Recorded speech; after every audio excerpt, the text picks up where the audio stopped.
mengucap syukur Tuhan Yesus. Kami mau tetap memandang Engkau, percaya Engkau, dan berpegang pada janji-Mu.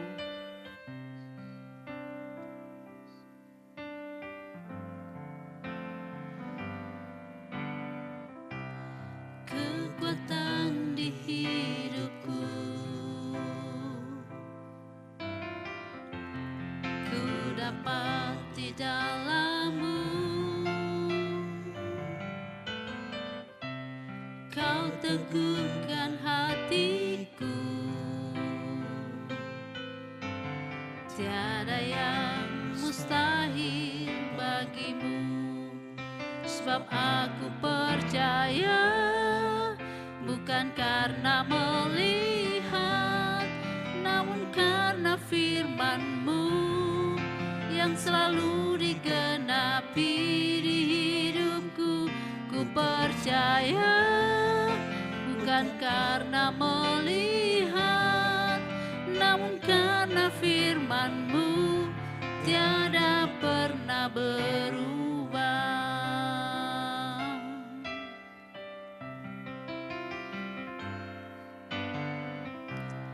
Kekuatan di hidupku, ku dapat di dalam-Mu. Kau teguhkan hatiku, tiada yang mustahil bagimu. Sebab aku percaya, bukan karena melihat, namun karena firman-Mu yang selalu digenapi di hidupku. Ku percaya, bukan karena melihat, namun karena firman-Mu tiada pernah berubah.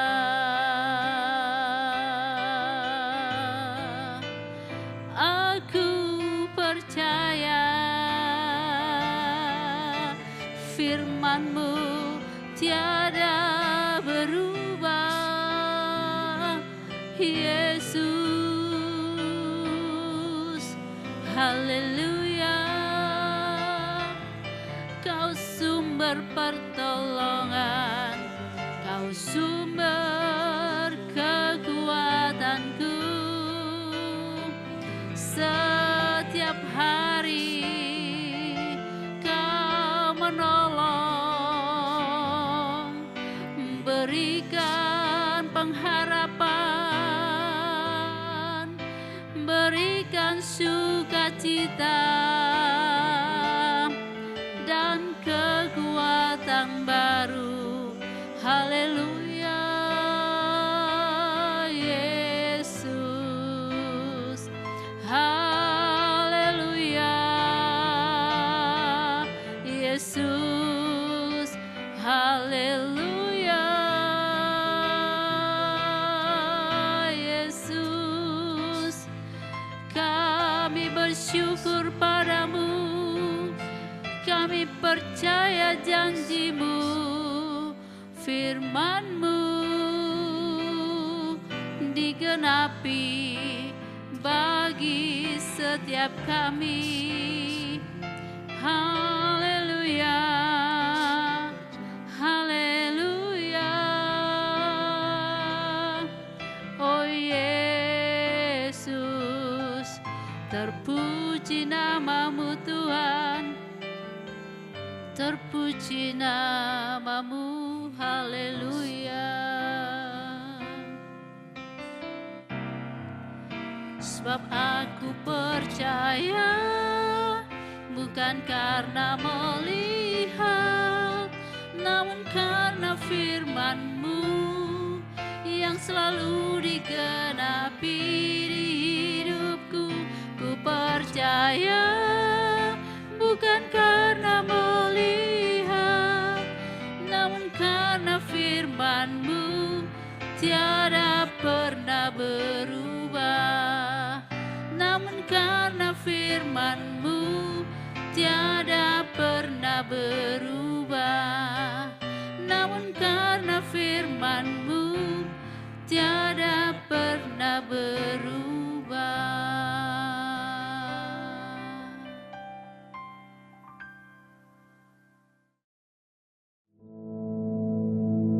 Our Father, which art in heaven, hallowed be thy name. Thy kingdom come, thy will be done in earth as it is in heaven. Give us this day our daily bread, and forgive us our debts, as we forgive our debtors. And lead us not into temptation, but deliver us from evil. For thine is the kingdom, and the power, and the glory, forever. Amen.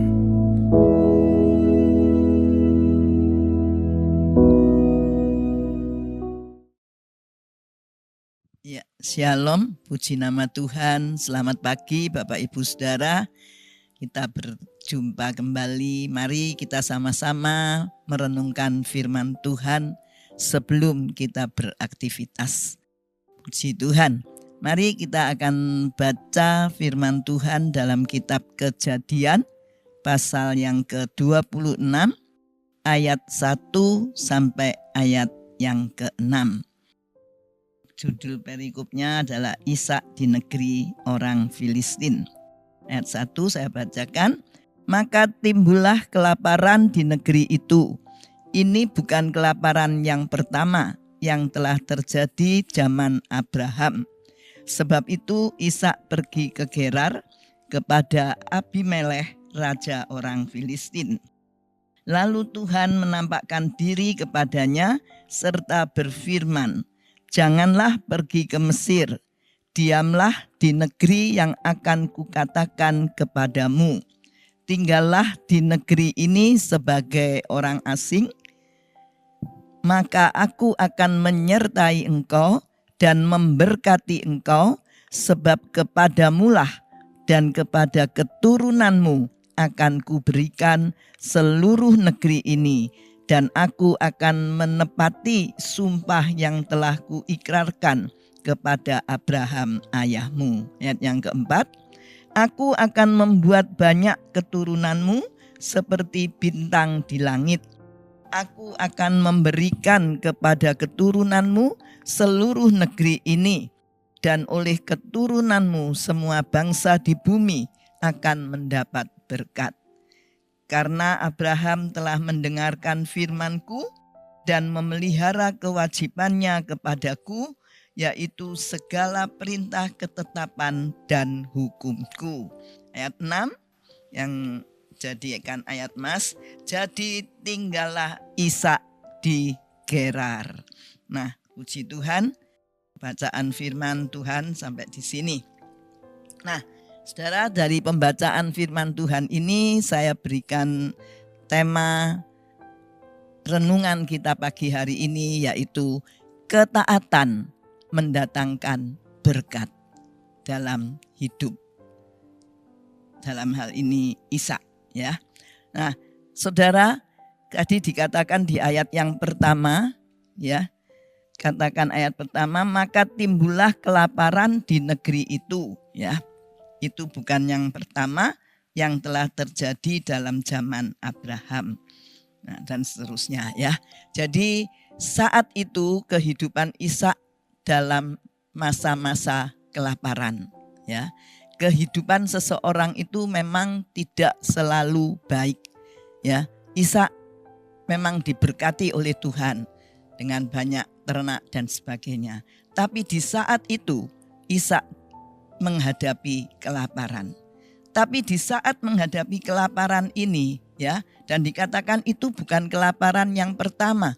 Berarti di masa-masa lalu juga sudah ada kelaparan dan dia tetap ditolong oleh Tuhan. Nah, di masa ini pun Ishak menghadapi kelaparan, dia juga melihat pertolongan Tuhan, ya, melihat penyertaan Tuhan. Kalau kita lihat di ayat-ayat seterusnya, mungkin sebagai manusia Ishak pun juga mempunyai pikiran, ya, kehendak bebas ya. Dan mungkin dia akan berkata, wah kalau di sini ada kelaparan, mungkin kita bisa pindah kemana ya, cari tempat yang mungkin agak subur dan kita bisa bekerja di sana ya, seperti yang dialami oleh Elimeleh ya. Mungkin semua sudah tahu ceritanya tentang Elimeleh, Naomi, dan itu ya cerita kelaparan juga waktu itu di Bethlehem. Nah, tapi Ishak di sini kalau kita lihat di saat-saat menghadapi kelaparan, dia tetap datang kepada Tuhan ya, dan dia yang dipastikan dia tetap tinggal pergi ke Gerar ya, ke Abimelech raja orang Filistin, dan disitulah dia melihat Tuhan menampakkan diri kepadanya. Dalam keadaan kelaparan, dalam keadaan menderita, orang yang lapar pasti menderita ya. Gak ada makanan, mungkin gak ada minuman, pekerjaan sulit, menderita. Tapi di saat penderitaan itu, Ishak ini percaya kepada Tuhan. Dan dia melihat penampakan Tuhan. Kalau kita lihat di ayat yang kedua, 3 dan 4, 5 itu seterusnya, itu adalah janji Tuhan.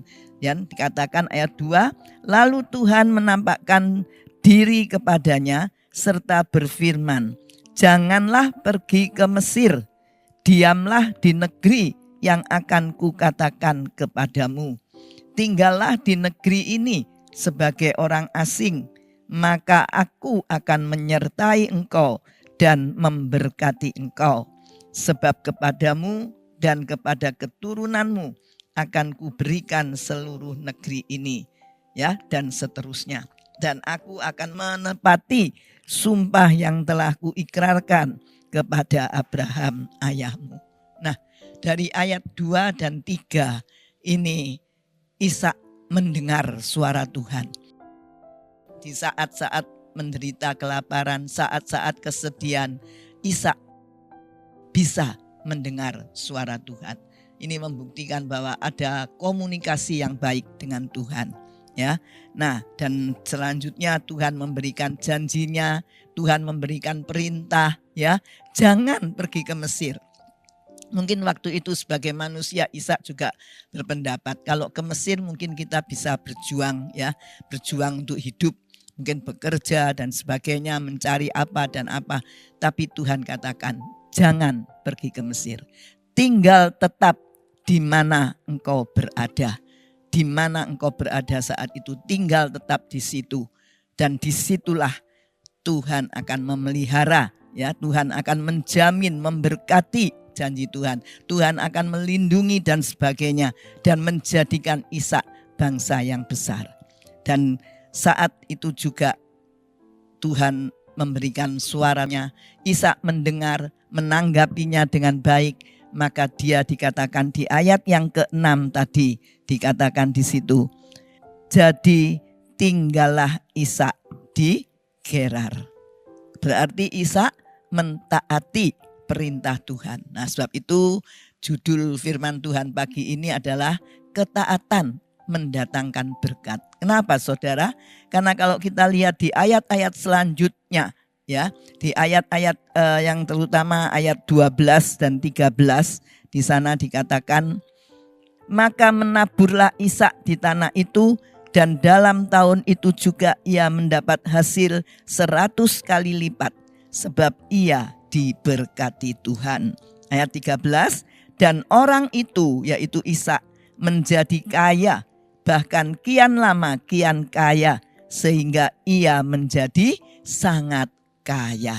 Amin, saudara. Nah, janji Tuhan digenapi dan Ishak benar-benar menikmati pertolongan dan mujizat Tuhan. Karena apa? Karena dia mendengar suara Tuhan dan mentaatinya dan melakukannya, ya. Dia dilarang ke Mesir, dia tidak ke Mesir, dia tetap tinggal di Gerar. Nah, sebab itu saudara-saudara, mungkin di hari-hari ini, zaman sekarang ini juga sepertinya zaman seperti zaman Ishak waktu itu, ya.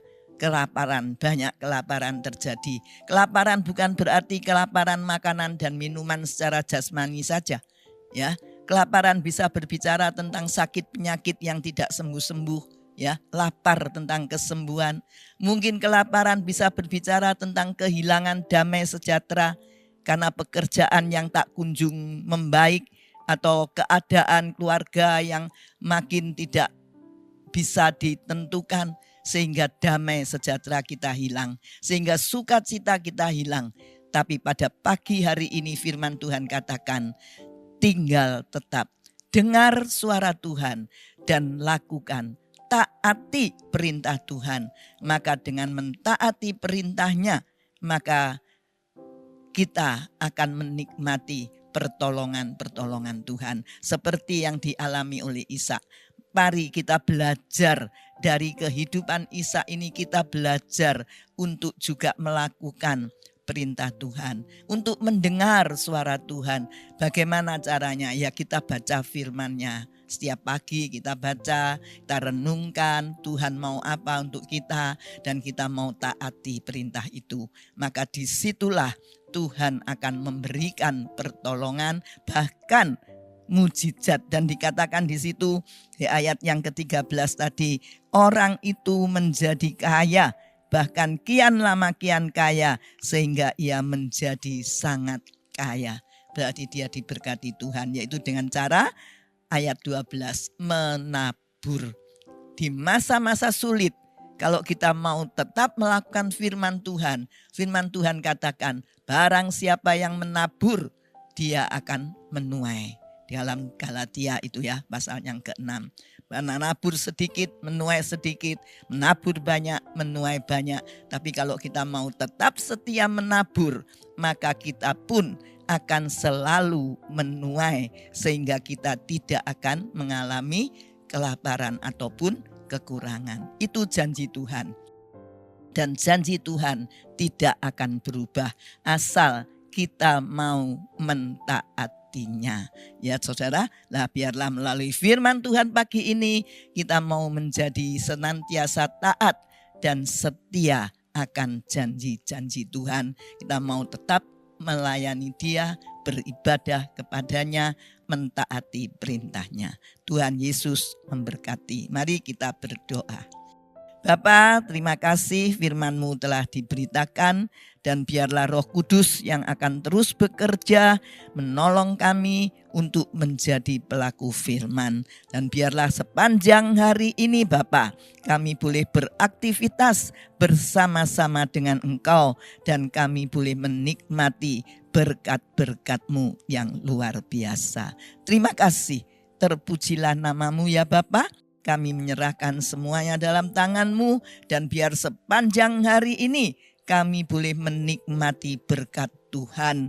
Karena firman-Nya mengatakan Tuhan memberkati-Mu, Tuhan melindungi-Mu, Tuhan menyinari engkau dengan wajah-Nya, memberikan engkau kasih karunia.